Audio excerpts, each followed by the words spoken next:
Okey, untuk soalan ni pula, rajah 4 menunjukkan sebuah segitiga A, B, C. Dia ada dua segitiga dan segitiga C, D, E. Dengan keadaan B, C, E adalah garis lurus dan A, C, D adalah garis lurus. Okey, so kat situ ada dua segitiga. Sekarang kita tengok soalan dia. Soalannya, dia nak apa? Soalannya, cari hitung panjang. Panjang apa? Panjang BC. Jadi, panjang BC tu dekat mana? Panjang BC tu dekat sini.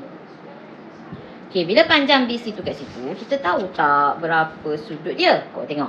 Terus tengok, BC ada tak sudut kandung dia? Ada. Berapa? 25. Nampak tak sudut kandung dia? Yang ini. Okey, bila dah nampak ada pasangan sudut dia, okey, clear. Okey, next, cari pula pasangan sudut lagi satu. 50 dengan 4 pasangan dia. Bila ada dua pasang, bermaksud perlu guna apa? Perlu guna petua sin. Jadi, kita nak panjang. Jadi, panjang tu berada di atas. Okey, panjang tu berada di atas. Jadi, BC per, ni petua sin Okey, per dengan sin apa? Sin sudut dia. Sudut dia, BC sudut dia 25 darjah. Sama dengan, apa benda dia? Satu lagi pasangan, AC. AC berapa panjang dia? 4. Per sin, berapa dia punya sudut? 50 darjah. Jadi, BC sama dengan 4 per sin 50 darjah darab sin 25 darjah. Okey. So kat sini awak guna kalkulator. 4 bahagi sin 50 darjah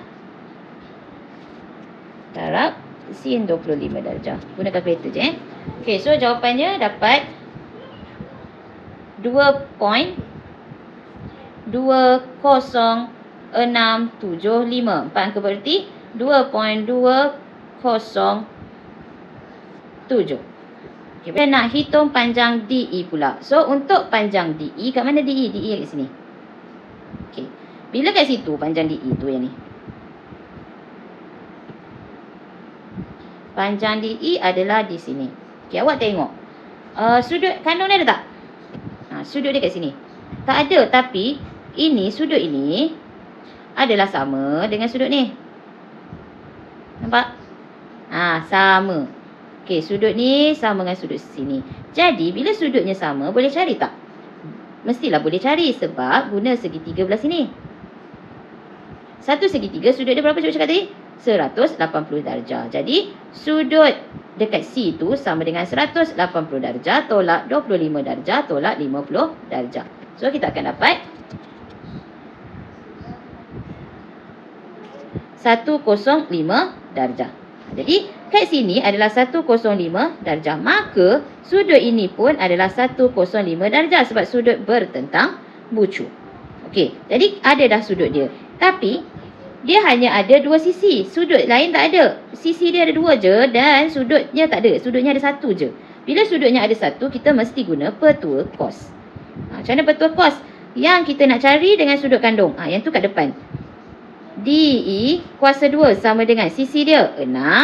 Kuasa 2 tambah 2.5. Kuasa 2 tolak 2 darab 6 darab 2.5 cos 105. So, DE awak tekan kalkulator semuanya.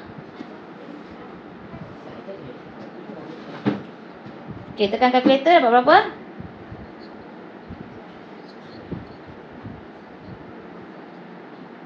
Kita akan dapat 7.072. 7.072. Okey, selesai. Boleh? Faham? So, awak try dulu soalan ini. Nombor 4, A12. Boleh? Okey, nanti tengok balik macam mana awak buat.